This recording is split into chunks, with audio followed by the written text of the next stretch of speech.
his follow-up question was, because I'm born in this country and because it's giving me security and support, if it's okay to be patriotic and if I can be proud of being patriotic, why can't I be proud of the caste I'm born in, of the religion I'm born in, of the race, color of skin I'm born in, if they are also giving me support, if they are being a smaller support system, like a caste is a smaller size of our country itself, or a religion is also, he's born into this caste, he's born into this race. So it's like, when they are also providing me this support and stuff, why can't I be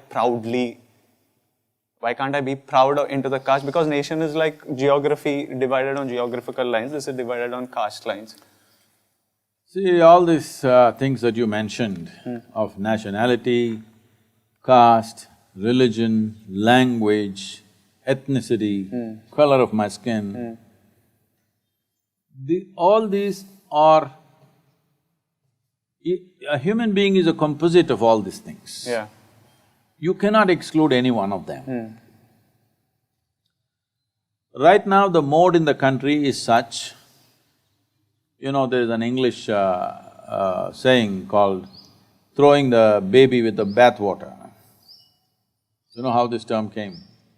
This term came because at that time, in a cold country like England, the families had bath only once a year. Okay.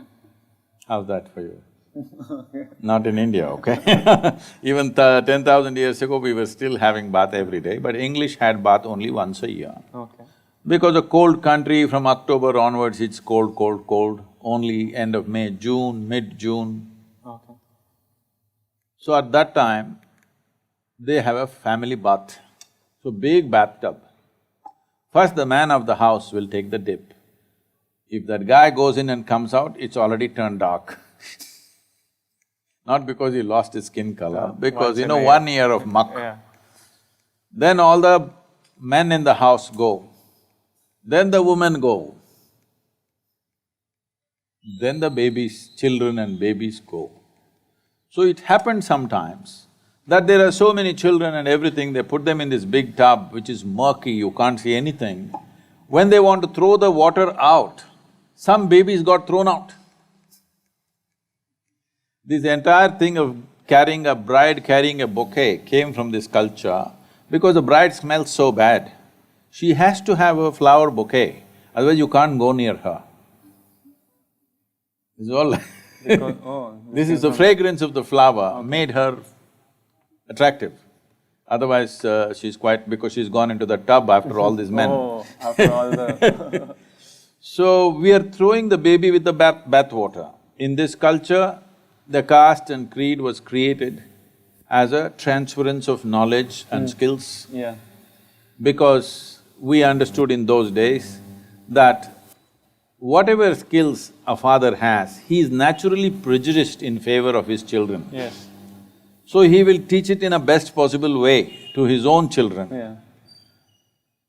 So the family traits and culture always went like this. Yeah. This is the only reason Caste. why those who want their children to be really educated send them to Gurukulas, away from the family, where there is one man who's risen above his identities of blood and he is going to teach the best to their children, but the rest of the skills, simple skills of carpentry or blacksmithery or whatever else is needed on a daily basis, this was transferred only through the family.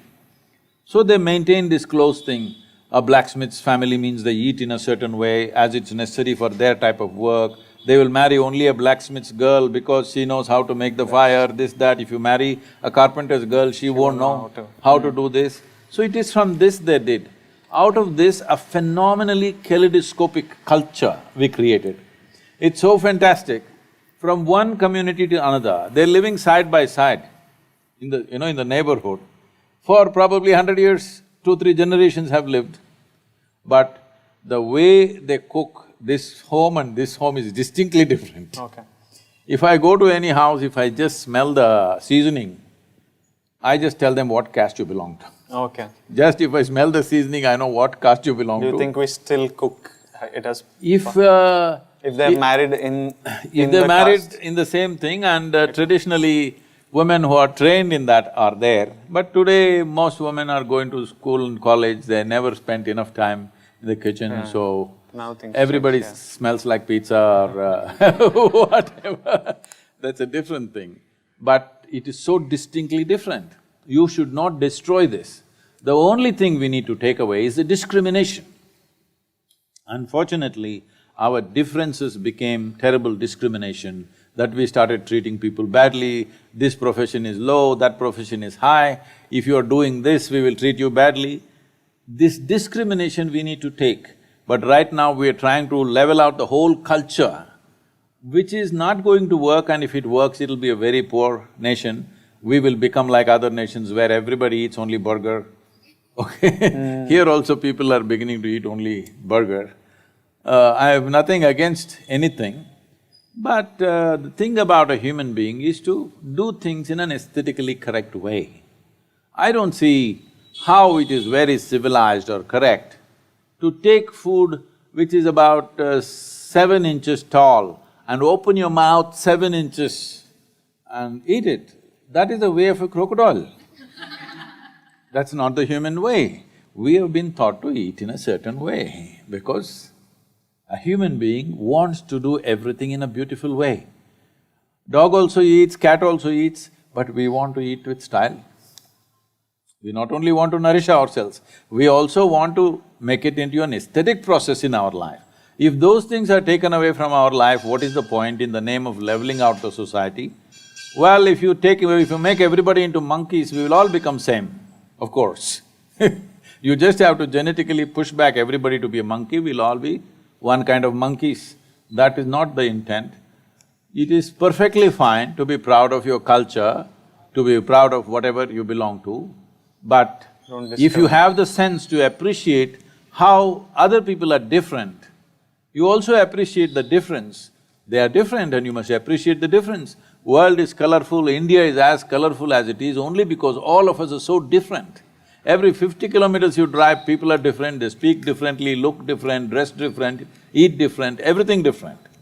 So it's fantastic, we must keep this color in the country. This color has not come just like that, 10,000 years of maturity to get this color. We should not destroy this colorful nation by believing in some kind of a silly, leveling out business. But at the same time, it's very, very important that we remove the discriminatory aspect of it and we learn to appreciate all the differences.